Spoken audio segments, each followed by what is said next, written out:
Hello and welcome to this beginner Trello tutorial.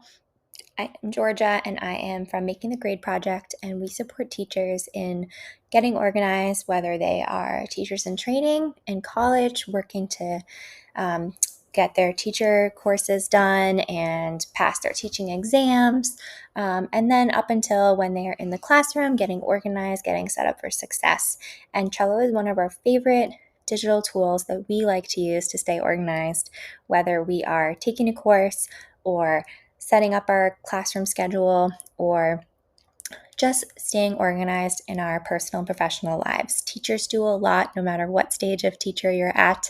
And so different things work for different people, and we want to share this option with you in case you decide that you want to use a digital tool to help you stay organized and keep track of your to-do list.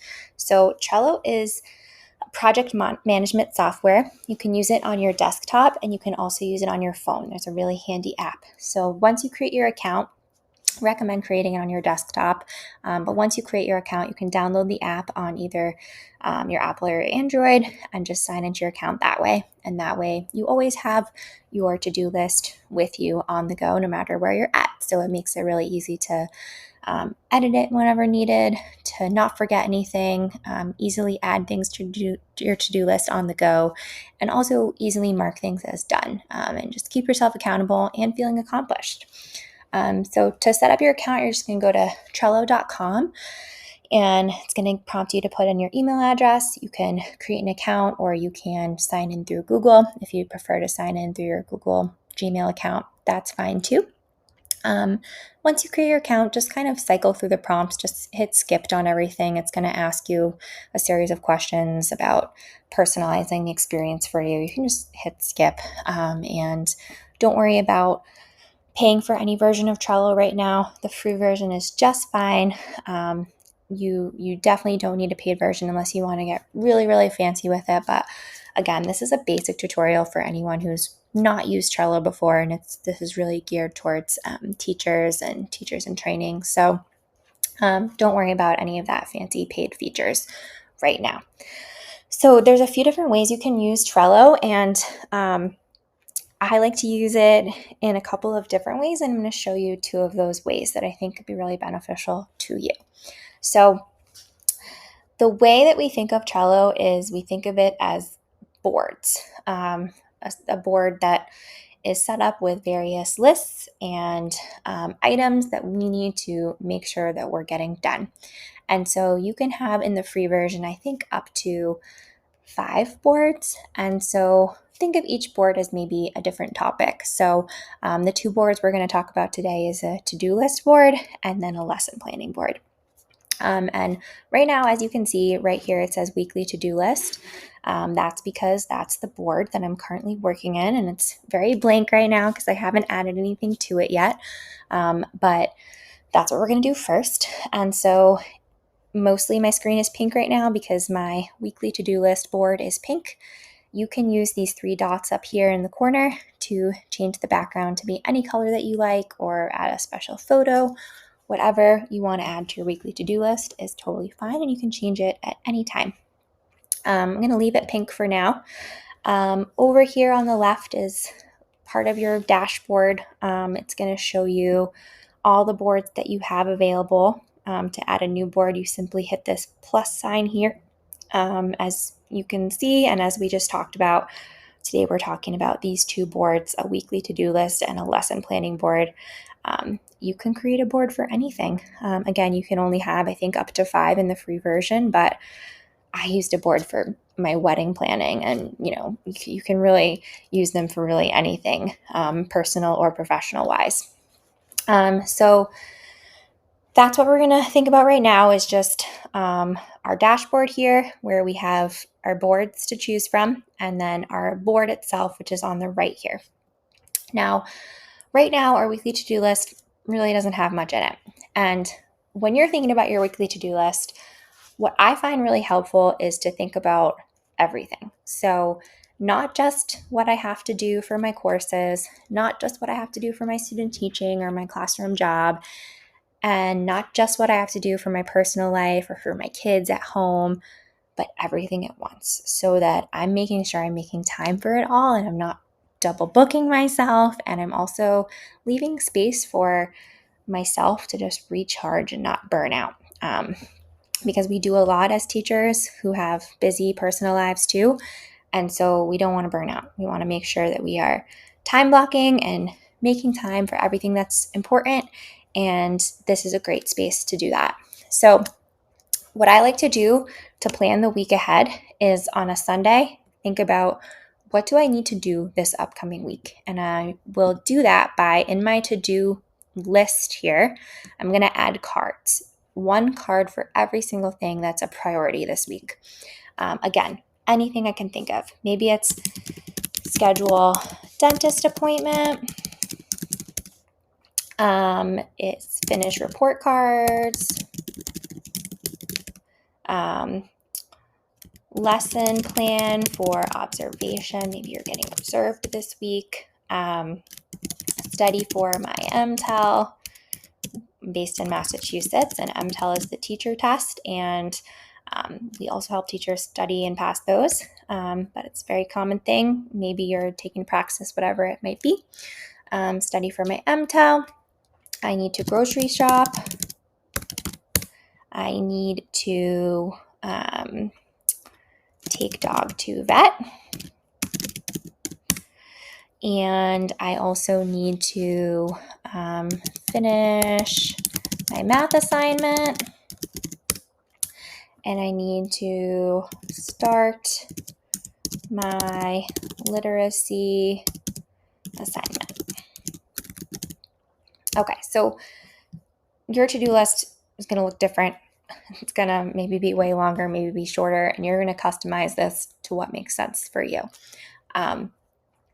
Something that you might also want to include is just stuff that's important to you to do this week that you might be putting on the back burner because you feel like there's no time for it. So, fitness class,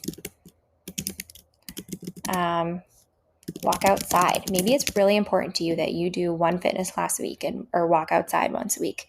Put that down in writing so you make sure that you do it. It's easy to have an idea of something we want to do and put it off, but we're more likely to do it when it's written down and put into our schedule. So again, add as much as you want to this list. Now, you could break down your to-do list in whatever way makes sense in your brain. Some people like to use Trello by making their lists correspond with what they're working on currently and what they've finished. So you could, this is my to-do list. This is what I'm working on today. And this is what I've already finished, or this is what I'm working on later in the week.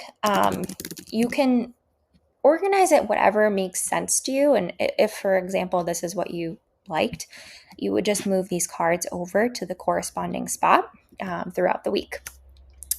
So it could help you see, this is what I'm doing today, this is what I've already finished, and this is for later. So that's one way that you could set it up. I'm going to delete these. If you ever want to delete a list, it's super simple. You just click on the three little dots. Oops, hold on. You know what I'm actually going to do? I'm just going to change the name. So I'm just going to click the three little dots. That's one way that you can delete the list or move it, but you can also just click into the title and change it. So something that I think might work better for a teacher who's really thinking about the work week is in labeling these with the different days of the week. So like this. As you can see, it's super easy to add another list. They just kind of populate. And Friday. You may want to add weekends too. Again, totally customizable, whatever works for you. You can also move these around. If you started adding a bunch here and realized, oh no, I added everything to Monday, but it's actually Tuesday, you can easily drag the list to a different spot and rename them. It's really easy to just change and customize things. So if you were going to do this way, you could now be moving things to the proper day. So let's see. So here we go. So this might be a way that your brain works. Everyone's brain works differently in terms of how they want to see things for the week. So again, totally up to you. Once you do put everything out like this, you can take it a step further. So as we said, these are called cards. The cards go in the list, however you want to name your lists and name your cards. These are lists and cards. When you click into a card, you can add as many details as you'd like. So maybe that's enough. Studying for your MTEL, you don't need to add any more details. But if you want to add more, maybe you want to add more specifics about like what you're working on. Like I really need to work on vocab and open response. Like I don't want to forget that that's what I'm working on. Maybe you want to add a link to a study guide. Can really get as complicated or as simple as you'd like with these. So totally your call, again, how much detail you want to add. Other things that you might want to use with the free version of Trello is you can add people if you want to add someone else to work on this with you. Maybe you're studying with someone. You can add someone to this card too. They would already have to be added to your board, which we'll do that in a second, but something you may or may not want to use. More so, I like to use Trello in a personal way, so you might not want to use that feature. Labels is a feature you might really love. I do. So I already typed in some labels here. They're super customizable. You can type anything you want into the label. You can also just, if you don't want it to say anything, you can just have the color if you prefer that. Totally your call.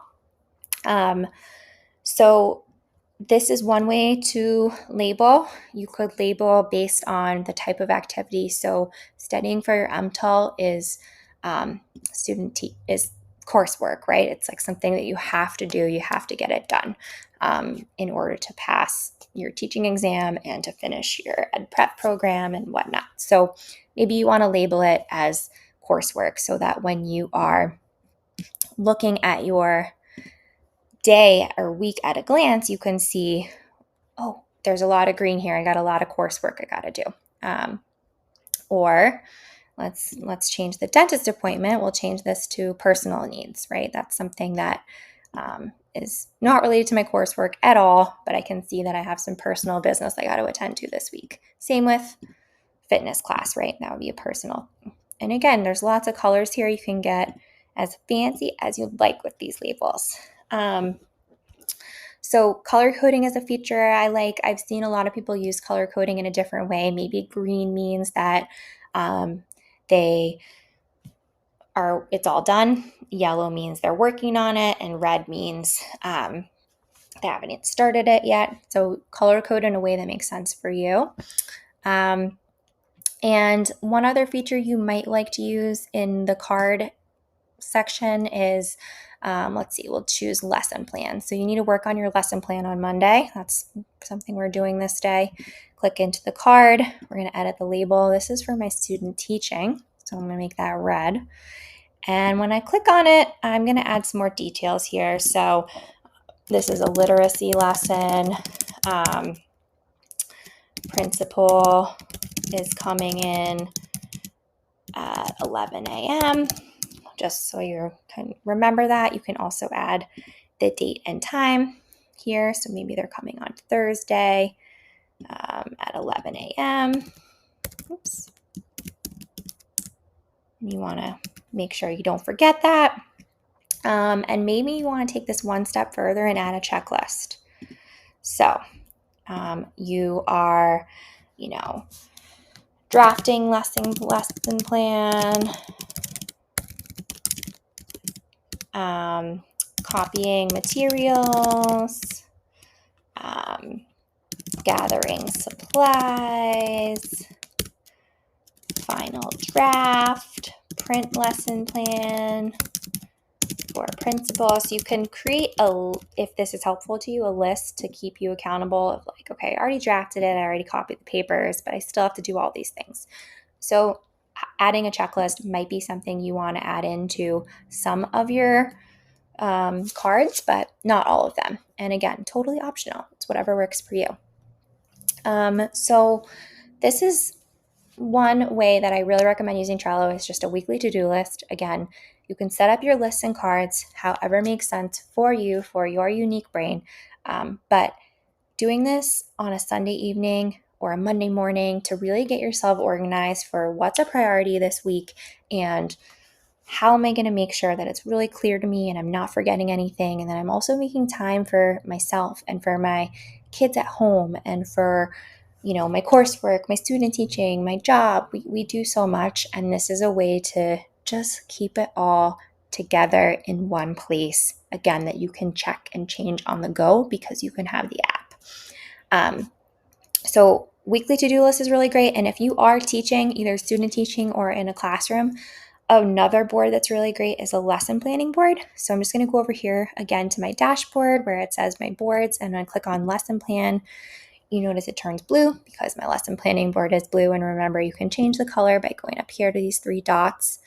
And this is where I just, put out math, literacy, history, science, whatever other topics there could be. And if you had it set up this way, you could choose your cards to be a running list of different lessons that you want to make sure you're getting to each year or each week. By each year, I meant throughout the year, you want to just keep a running list. You could also set this up for days of the week, or you could set it up for January, February, March. You get the idea. And then you could start listing out, different lesson plans that you really want to get to that month that are important. And again, if we wanted to get fancy with it, say roll the dice is a math lesson that we want to get to. We can open the card and we can add as much as we want to it, link the lesson plan, add an attachment, add pictures if we'd like to of, a time that we did it, or maybe something we saw on Pinterest that we want to copy. Add a date that we want to do this lesson. And of course, we can always add a label. So again, maybe your label is I already finished this lesson or I'm working on it. Or maybe you want to label it as, this is a math lesson. So that all your math lessons are the same color. Whatever works for you. That's what I can't stress that enough, that this is going to be what works for you. So last thing I want to mention is your lesson planning board might be that board that you do want to share with others. Again, your weekly to-do list might be more personal, or maybe you want to share it with friends, family, whatever. But your lesson planning board, maybe a few people on your team like this, and you can share it with them by just adding their email, and then they'll be able to create their Trello account and join this board. And that way you can plan together. So that could be a feature that you end up liking to use. So hope this very brief overview was helpful. If you have any questions, drop them in the comments below. We're happy to help you get set up. And again, there's so many features to Trello, but this is just a really basic introduction and some simple features that can help you get started and manage your time efficiently.